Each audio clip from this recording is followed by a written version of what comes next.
Bonsoir Madame, Monsieur, merci de nous rejoindre à la une de l'actualité de ce dimanche. Le président de la République, Abdelmadjid Tebboune, président du Conseil supérieur de la magistrature, a présidé aujourd'hui au siège de la Cour suprême à Alger l'ouverture de l'année judiciaire 2021-2022.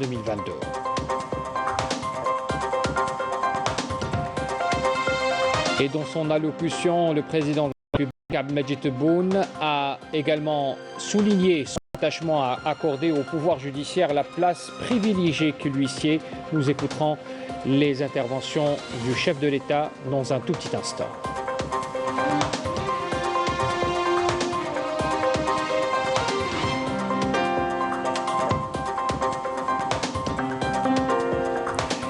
On parlera également aujourd'hui du bilan des pluies diluviennes qui se sont abattues sur plusieurs wilayas du pays hier, dont la capitale.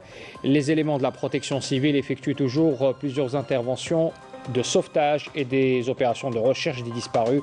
Nous ferons le point également tout à l'heure. Bienvenue à tous. Le président de la République, Abdelmadjid Tebboune, président du Conseil supérieur de la magistrature, a présidé ce dimanche au siège de la Cour suprême à Alger l'ouverture de l'année judiciaire 2021-2022. Alors la cérémonie d'ouverture s'est déroulée en présence du président du Conseil de la Nation, Salah Goudjil, de l'Assemblée populaire nationale, Brahim Bourali, du Premier ministre des Finances Ayman Ben Abdelrahman, du président du Conseil constitutionnel Kamel Fedish, du chef d'état-major de l'armée nationale populaire, le général de corps d'armée Saïd Chengriha, également présent le ministre de la Justice, garde des Sceaux, Abdelrachid Tabbi, ainsi que des membres du gouvernement, des conseillers du président de la République et des hauts responsables et cadres du secteur de la justice.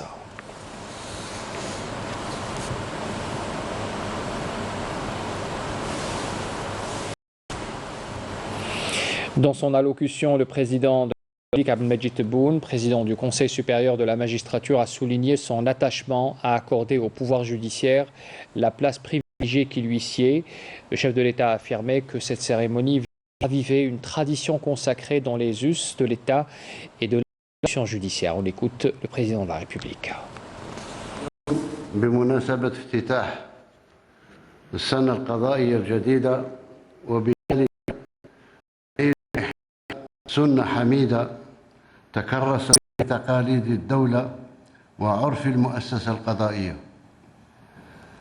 هذه المحطة تعتبر فرصة لأؤكد فيها حرصي على إعطاء السلطة القضائية المكانة المميزة التي تستحقها، وكذلك أقف وإياكم على الأشواط والإنجازات التي حققها قطاع العدالة والتذكير بالأهداف المنشودة ورسم المعالم المستقبلية التي نسعى إلى تحقيقها لاستكمال بناء دولة الحق والقانون وتكريس دعائم السلطة القضائية لسلطة قضائية قوية مستقلة وناجعة تعزز ثقة المواطن بالدولة وتولد الشعور لديهم بالأمان والطمأنينة. Le président de la République a assuré que le changement réel et global a commencé avec la révision de la Constitution. On écoute le président de la République.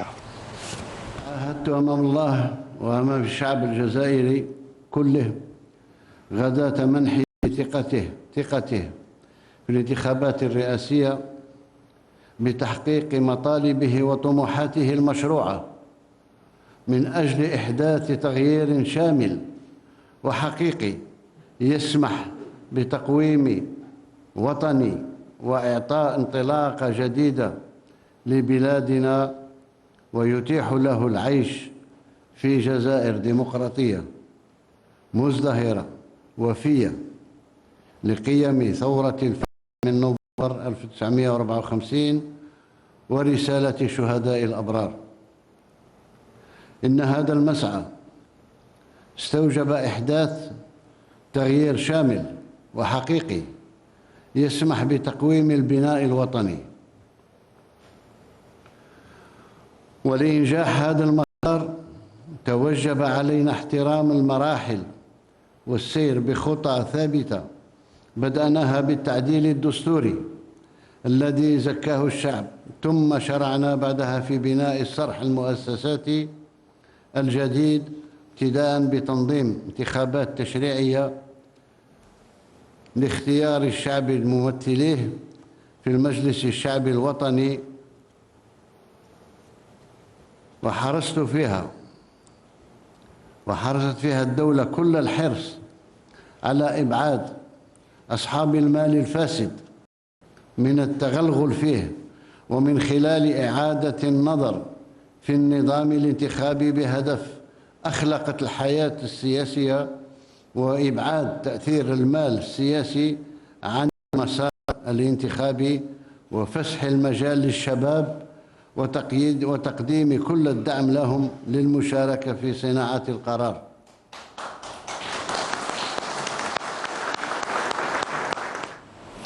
Le président de la République a mis en évidence la nécessité aussi du respect des décisions judiciaires et de veiller à leur application rigoureuse de la part de tous, peu importe leur fonction au sein de l'État.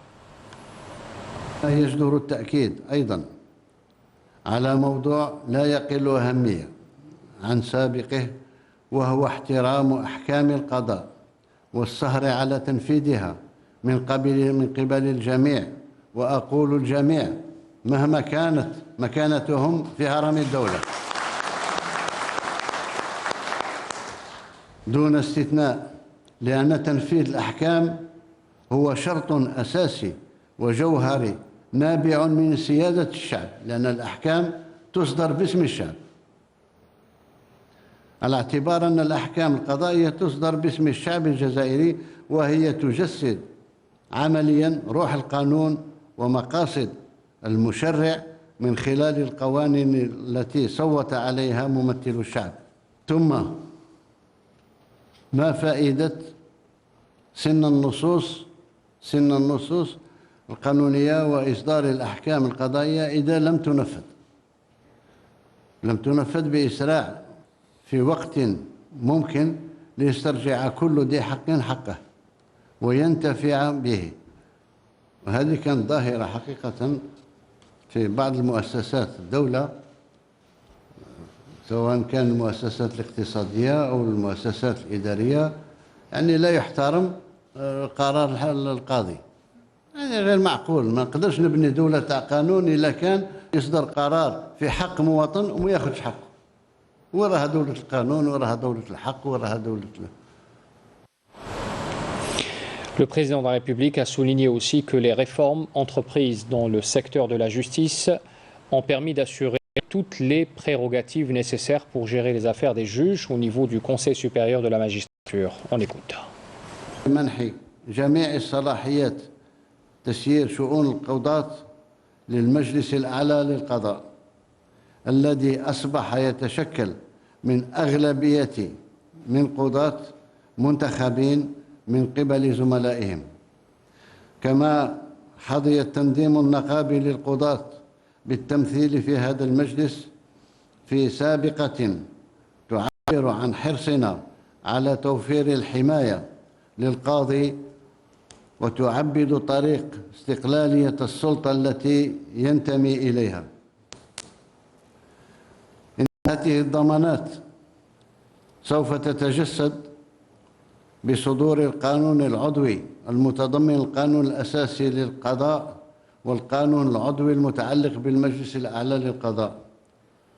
ومن هذا المنبر أطلب من الحكومة الإسراع في دراسة هذين القانونين في القريب العاجل قصد عرضهما على البرلمان. Et toujours dans la même lignée, dans le processus de réforme dans le secteur de la justice, le président de la République a souligné aussi la nécessité de revoir la politique pénitentiaire en Algérie. On écoute. إن مراجعة السياسة العقابية تحتل مكانة متميزة في مسار إصلاح العدالة لتعود بالآثار الإيجابية على مجتمعنا. فالعدد المتزايد لنزلاء المؤسسات العقابية أصبح ينهك كاهل الدولة ولا يعود بالنفع العام على المجتمع، مما يستوجب إيجاد حلول أخرى أكثر نجاعة لتدارك هذه الوضعية، ومنها تشجيع العقوبات البديلة لعقوبات الحبس وإعطاء العناية اللازمة لسياسة إعادة الإدماج. أقول العقوبات البديلة لعقوبات الحبس وإعطاء العناية اللازمة لسياسة إعادة الإدماج. ويبقى هدفنا الرئيسي هو وضع سياسة وقائية ترمي إلى الابتعاد عن الجريمة بمختلف أشكالها، وعدم الاكتفاء بالردع فقط بقدر ما يستدعي الأمر الاهتمام بالجانب الوقائي.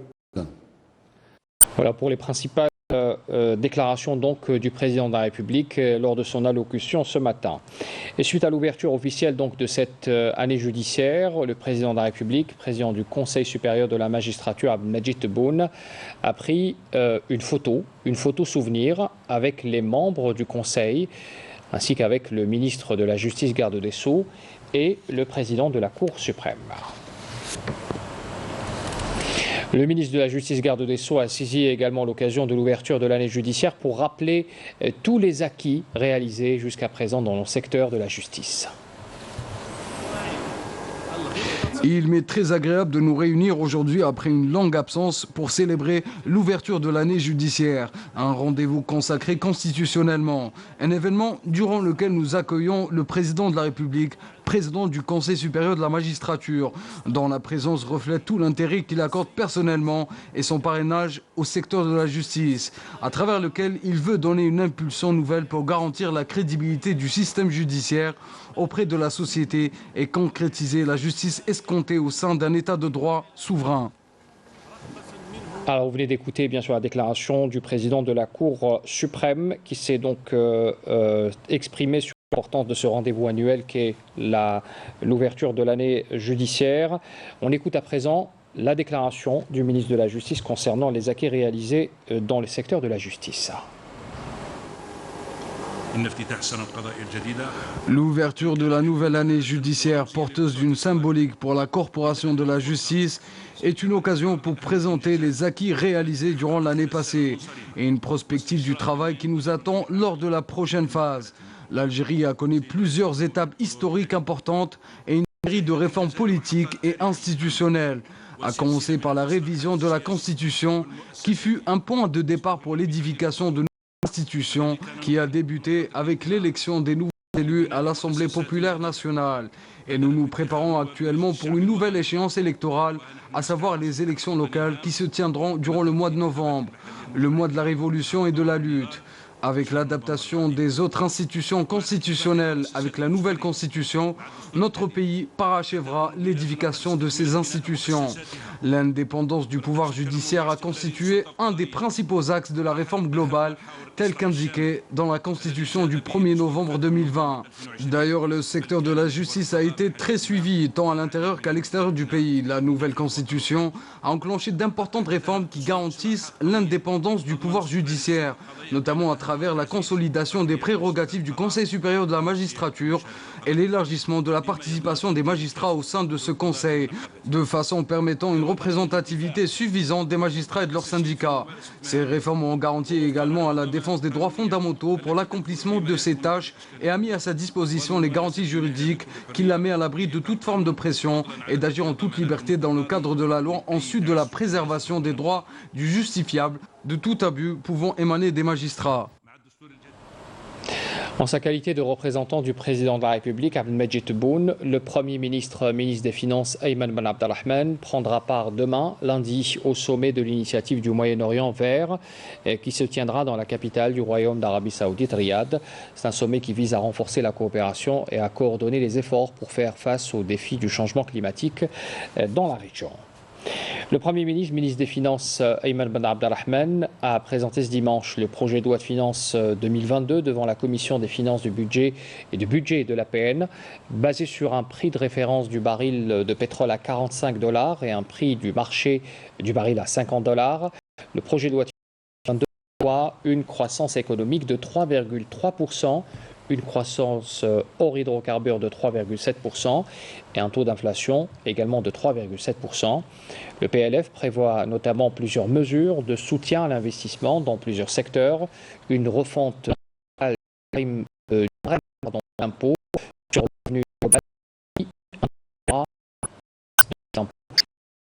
d'un dispositif de compensation au profit des ménages nécessiteux, lequel substituera au système des subventions généralisées. On écoute la déclaration du Premier ministre.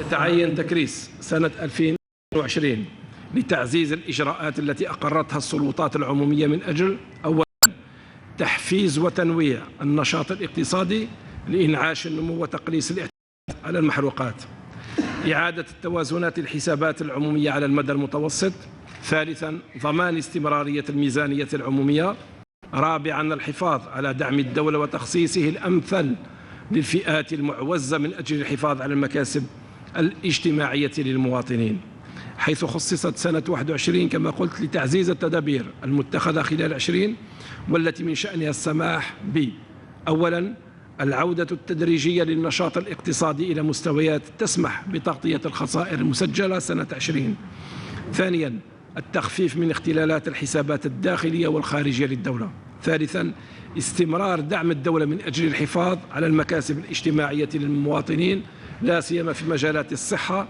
التعليم وكذا المحافظة على القدرة الشرائية للمواطنين. Le ministre des Affaires étrangères et de la communauté nationale à l'étranger, Lamtala Mamra, se rend ce dimanche à Kigali, au Rwanda, pour participer aux travaux de la deuxième réunion ministérielle Union africaine, Union européenne. Deux principaux axes sont inscrits à l'ordre du jour de cette réunion. Le premier portant sur l'examen de la coopération entre les deux organisations en vue de renforcer les capacités de lutte contre les facteurs menaçant la paix et la sécurité dans les deux continents. Et puis le deuxième axe portant sur les moyens d'encourager l'investissement pour opérer des changements structurels, durables en Afrique et d'améliorer les qualifications du facteur humain dans plusieurs domaines. Le ministre de l'Intérieur, des collectivités locales et de l'aménagement du territoire, Kamel Beljoud, a reçu aujourd'hui son homologue nigérien, Aklash Al-Hada, à l'aéroport Oued Boumedienne. Ce dernier prendra part à la 7e commission frontalière bilatérale algéro-nigérienne prévue le 25 et le 26 de ce mois, donc c'est-à-dire à partir de demain. C'est une session qui revêt une grande importance pour le renforcement de la coopération entre l'Algérie et le Niger. Notez également que Mohamed Antar Daoud a présenté jeudi dernier au prince Albert II de Monaco les lettres de créance l'accréditant en qualité d'ambassadeur extraordinaire et plénipotentiaire de la République algérienne démocratique et populaire auprès de la principauté de Monaco, avec résidence à Paris. C'est ce qu'indique ce dimanche un communiqué du ministère des Affaires étrangères. La cérémonie s'est déroulée en présence du conseiller du gouvernement, ministre des Relations extérieures et de la coopération, Laurent Anselmi, et la consul d'Algérie à Nice, Touati Hadda. Lors de l'audience qui s'en est suivie, le souverain monégasque, manifestant un intérêt particulier au renforcement des relations politiques et au développement de la coopération bilatérale dans divers domaines entre les deux pays, a chargé l'ambassadeur Mohamed Antar Daoud de transmettre ses salutations au président Abdelmadjid Tebboune, précise également le même communiqué. Puis de son côté, l'ambassadeur d'Algérie, qui s'est réjoui de la qualité des relations entre les deux pays, a remis au nom du chef de l'État une invitation au prince Albert II pour assister à la cérémonie d'ouverture de la 19e édition des Jeux méditerranéens qui se tiendront à Oran du 25 juin au 25 juillet 2022. On parle également ce soir du bilan des intempéries et des pluies diluviennes qui se sont abattues hier sur plusieurs wilayas du pays, dont la capitale Alger. Les éléments de la protection civile effectuent toujours plusieurs interventions sur le terrain, des interventions de sauvetage, mais également des opérations de recherche. Le point de situation avec Nessalé Bensaïdi. Les opérations de recherche des victimes des intempéries des dernières 24 heures se poursuivent. Jusque-là, 2 corps ont été repêchés par la protection civile. Les 2 victimes ont été emportées par les crues d'Oued Shaoula. L'opération de recherche de la 3e victime est toujours en cours. La protection civile a en outre procédé au sauvetage de 9 personnes coincées par les eaux pluviales à travers les communes de Dararia, Khreissia, Bouzarea et El Harrach. Actuellement, l'opération de recherche des victimes portées disparues est toujours en cours depuis hier soir. Nous avons retrouvé le corps de 2 victimes de ces féminins. La première, Abab Hassan, et la deuxième, Abab Ali. La deuxième a été emportée par les crues de l'Oued sur une distance de 27 km. L'opération de recherche de la 3e victime est toujours en cours. Nous espérons vraiment la retrouver.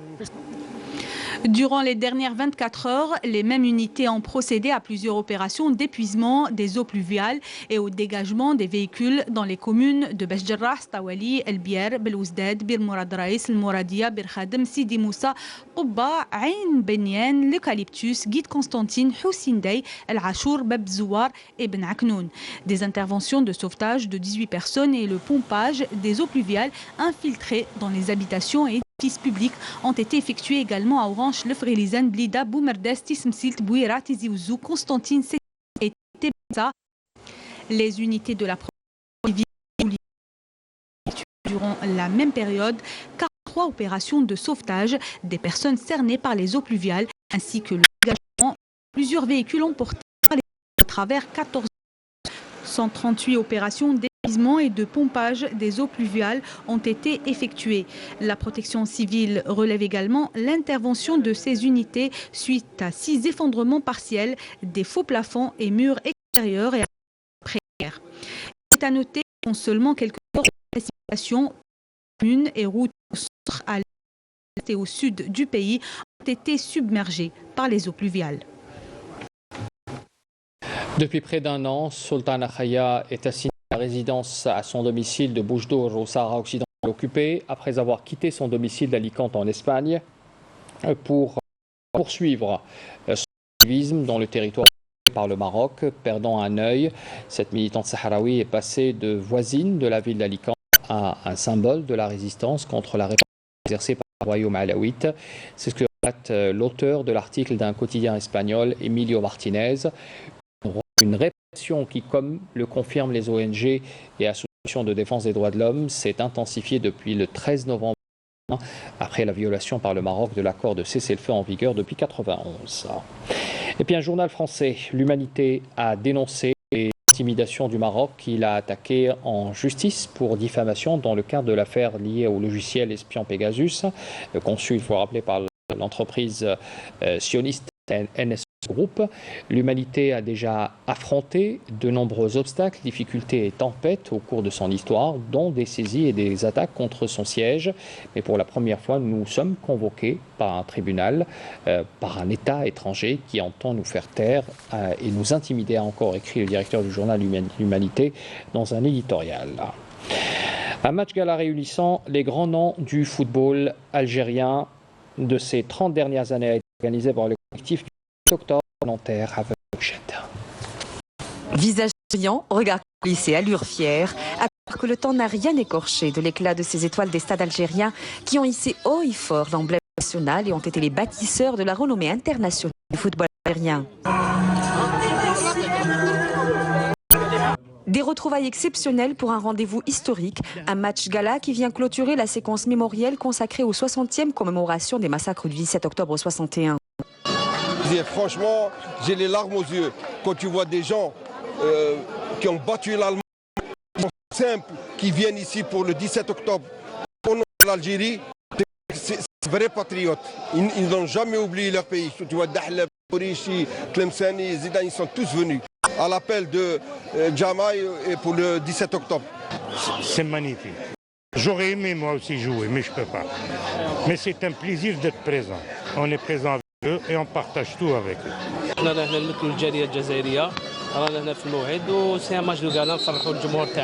Pouvoir perpétuer la mémoire de tout ce qui s'est passé, je crois que c'est surtout ça qu'il faut reconnaître. C'était ça l'importance et il y a encore beaucoup de choses à faire pour arriver à ce qu'il y ait une vraie reconnaissance de ce qui s'est passé. L'histoire oublie ces enfants qui sont partis à cette date-là, donc c'est pour ça que chaque année, on est là pour célébrer et rendre hommage à ceux qui sont partis. Une fois le coup d'envoi donné par le consul algérien à Nanterre, nos héros n'ont pas épargné d'efforts face à une équipe certes plus jeune, celle des Reds football. Et bien qu'ils aient mouillé le maillot, le coach les secoue à la mi-temps. Oui, parce qu'il ne faisait pas ce qu'il fallait. Résultat, ce spectacle fait chaud au cœur aux Algériens à Nanterre et au-delà. Et pour cause, ces mordus de football gardent un œil sur l'avenir proche, celui plus prometteur de notre sélection nationale dirigée par une main de maître, celle de Jamel Belmadi, que les anciens soutiennent et encouragent. Chaque année, cette équipe d'Algérie, elle progresse. Et avec Jamel Belmadi, qui est un entraîneur qui a fédéré surtout sur une qualité qui est propre maintenant sur les nouvelles générations, c'est la gestion humaine. Et il a suivi cette gestion humaine de façon à ce que dans cette équipe, il y ait un groupe qui soit uni. Ils n'ont pas besoin de motivation, d'avoir des encouragements de X ou les Y. C'est une équipe nationale qui est mature. Beaucoup de choses et Inch'Allah ils vont le démontrer dans les prochaines échéances. Inch'Allah. On leur souhaite encore de continuer sur la voie qu'ils se sont tracés, qu'ils sont en train de sillonner l'Afrique et bien sûr on attend aussi pour la Coupe du Monde. Elle est bien. Moi je trouve qu'il y a eu beaucoup de travail. J'espère que ça va continuer. Hein. On ne va pas s'arrêter. Ah ouais, un petit mot pour les joueurs justement de l'équipe actuelle. Ils vont nous encourager, j'espère qu'ils vont aller au monde. C'est l'essentiel, c'est ça. Voilà, d'aller plus loin et puis ils peuvent faire beaucoup de choses aussi. Les plus premiers supporters de l'équipe nationale. Ces stars du football repartent tous avec des modestes trophées symboliques. Ils ont comme tous le grand trophée sous les pieds des Verts. Le président de la Fédération de football, Sharafdin Amara, a été élu vice-président de l'Union nord-africaine de football de l'Assemblée générale de la tenue hier samedi à Tunis, voisine. Le palais des Raïs, un monument historique et architectural de l'époque ottomane. Il est constitué de 3 palais, 6 maisons de pêcheurs et une cour centrale. Pour ce qui est de la mosquée Al-Sour, est rouverte il y a une semaine pour la reconstitution d'un jama du XVIe siècle. Reportage Anissa Bouzida.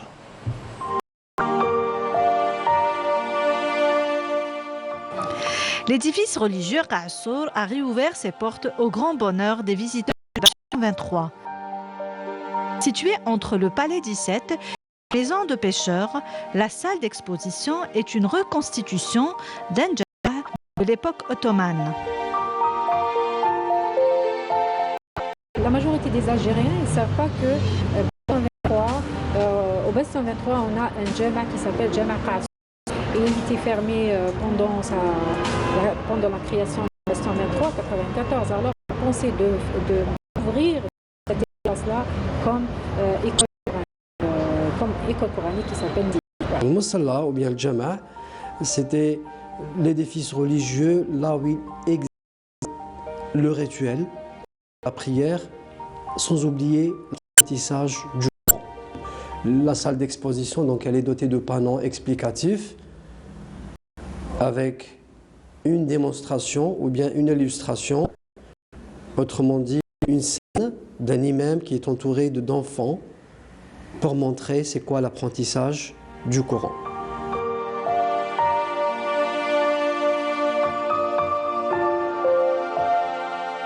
Dans cet espace sont présentés différents éléments essentiels qu'on pouvait trouver dans les mosquées de l'époque.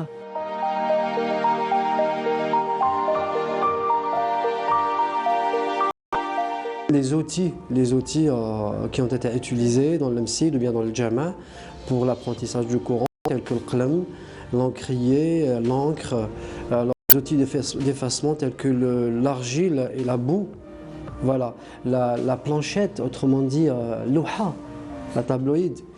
Donc tout ça rentre dans la reconstitution de la salle d'exposition, fut appelé aussi Jama' ou bien le Moussalla ou bien le Msid.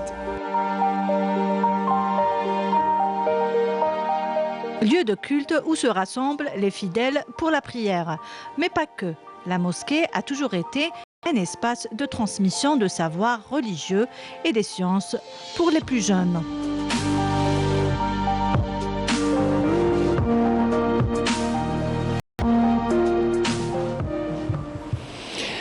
C'est la fin de ce journal. Avant de vous quitter, sachez que l'allocution du président de la République, cette allocution à l'occasion de l'ouverture de la judiciaire 2021-2022 vous sera diffusée juste après le journal de 20h en langue arabe. Très bonne soirée à tous. À demain.